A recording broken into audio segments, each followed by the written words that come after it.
अस्सलाम वालेकुम नाज़रीन मोहतरम, मैं उमर फ़ारूक हूँ और आप मेरा फेसबुक और यूट्यूब चैनल उमर स्पीक्स देख रहे हैं। नाज़रीन मोहतरम, अगर आपने कल परसों सोशल मीडिया पर फवाद चौधरी का एक बयान देखा हो जिसके अंदर वो एक्सप्रेस न्यूज़ पर मंसूर अली ख़ान को एक इंटरव्यू दे रहे हैं और उस दौरान मंसूर अली ख़ान जो कि एंकर थे उस इंटरव्यू के उन्होंने फवाद चौधरी से क्वेश्चन किया और वो क्वेश्चन क्या था और उसके जवाब में फवाद चौधरी ने जो जवाब दिया था, अगर आपने फवाद चौधरी का वो जवाब सुना हो, एक शॉर्ट सा एक जवाब था फवाद चौधरी का, अगर आपने वो सुना तो शायद आप ये सारा मामला समझ चुके होंगे जो कि इस वक्त सियासी सरगर्मी चल रही है और ये जो सियासत के अंदर जो हालात हैं पेचीदा किस्म के, बड़े कशीदा किस्म के, बड़े दिलचस्प किस्म के हालात हैं, तो शायद आप वो चीज़ समझ चुके होंगे।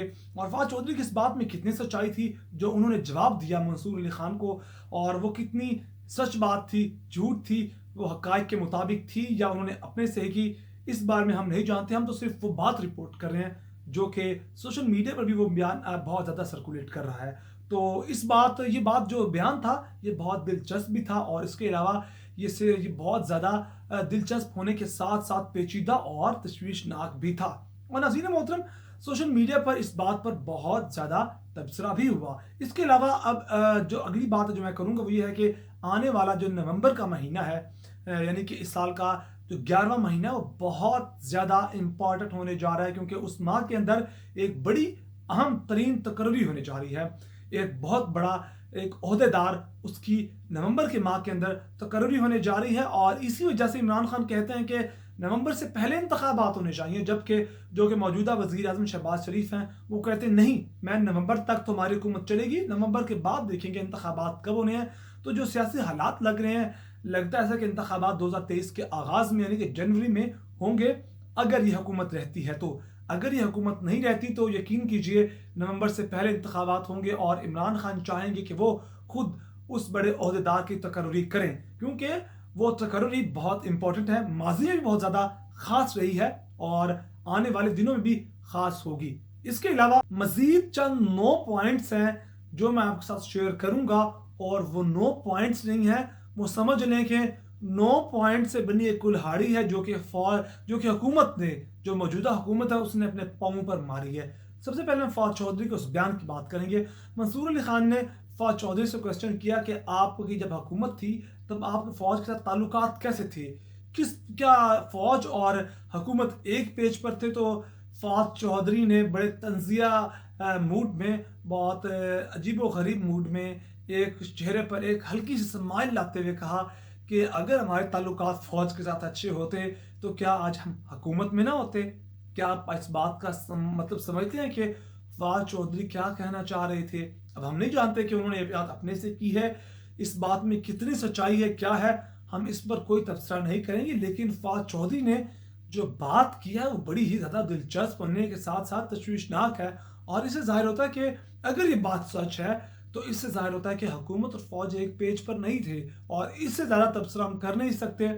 और जो दूसरी बात वो ये है कि जो तकर्री होने वाली है कि नवंबर के माह में आर्मी चीफ की तकर्री होने वाली है, और इससे पहले DGSPR कह चुके हैं कि आर्मी चीफ कोई एक्सटेंशन नहीं चाहते और नवंबर में वो रिटायर हो जाएंगे, और फिर नए आर्मी चीफ की तकर्री उस वक्त का वज़ीर आज़म करता है। इस पॉइंट पर भी हम ज़्यादा तबसरा नहीं कर सकते, जो बात है वो हमने अब तक पहुंचा दी है।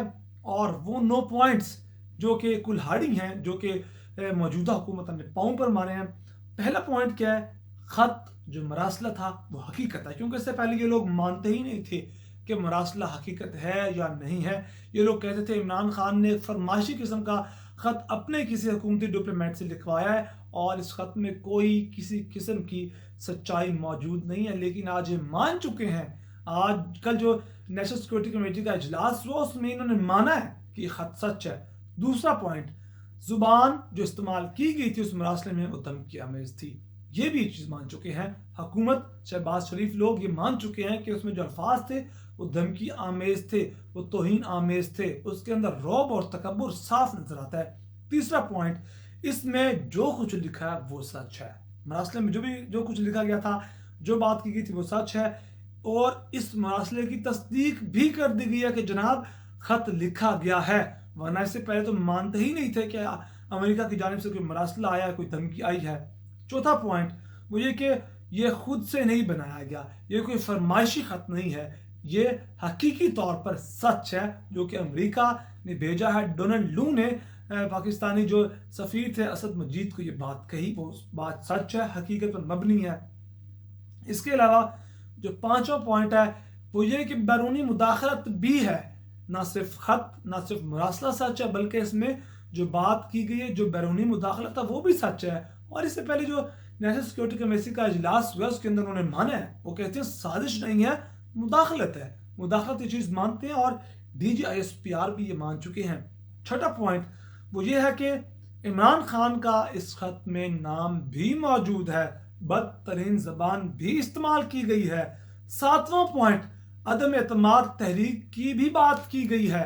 और आठवां पॉइंट पाकिस्तान को माफी देने का मामला भी है, यानी कि इमरान खान की बात हुई है, तहरीक अदम एतमाद की भी बात हुई है और पाकिस्तान को माफी देने के मामले की भी बात हुई है कि इमरान खान को उतारा जाता है तो माफी दे दी जाएगी, अगर इमरान खान को नहीं उतारा जाता तो माफी नहीं दी जाएगी, जबकि नुकसान होगा।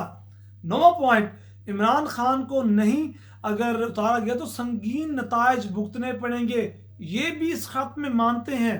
और 10वां पॉइंट NSC में नेशनल सिक्योरिटी कमेटी की जो इजलास हुआ उसके अंदर इस खत की तस्दीक भी कर दी गई है। और इमरान खान के दौर में जो कि हाल ही में नेशनल सिक्योरिटी कमेटी का इजलास हुआ उसकी भी तौसीक कर दी गई है कि उसके अंदर जो एलामिया था वो सच था। तो जनाब इससे ज्यादा आप क्या चाहते हैं? सवाल ये है कि इससे ज्यादा आप किस चीज को तहकीक करना चाहते हैं? इमरान खान का नाम मौजूद है, तहरीक अदम एतमाद का नाम की बात की गई है, इमरान खान के बारे में बात की है कि अगर इसको उतारा नहीं जाता तो पाकिस्तान को नुकसान होगा, और इससे ज़्यादा किस चीज़ को आप साजिश कहते हैं ये बात नहीं मैं समझ सका। और अभी भी आप कहते हैं कि साजिश ने मुदाखलत है, तो जनाब ये फिर नीयत का फ़र्क है कि आप चीज़ मानते ही नहीं, क्योंकि आपका कव्वा ही सफ़ेद है, कव्वा काले रंग का है, अगर आप कहेंगे सफ़ेद है आप ही नहीं मानेंगे तो क्या होगा? तो ये चंद पॉइंट्स थे जो मान चुके हैं। इसके बाद भी अगर आप कहेंगे साजिश नहीं मुदाखलत है तो फिर इस मुल्क का, इस कौम का और इन हुक्मरानों का फिर अल्लाह हाफिज़ है। तो नाज़रीन मोहतरम, ये तो अंतर तफसीलात थी जो आपके साथ शेयर करना थी। अगर आपको मेरी वीडियो पसंद आए तो प्लीज़ मेरे चैनल को सब्सक्राइब कर लीजिए, बेल आइकन पे क्लिक कीजिए और वीडियो को ज़्यादा से ज़्यादा शेयर कीजिए। अपना बहुत सारा ख्याल रखिएगा, हमें दुआ में याद रखिएगा। अल्लाह ने के बाद।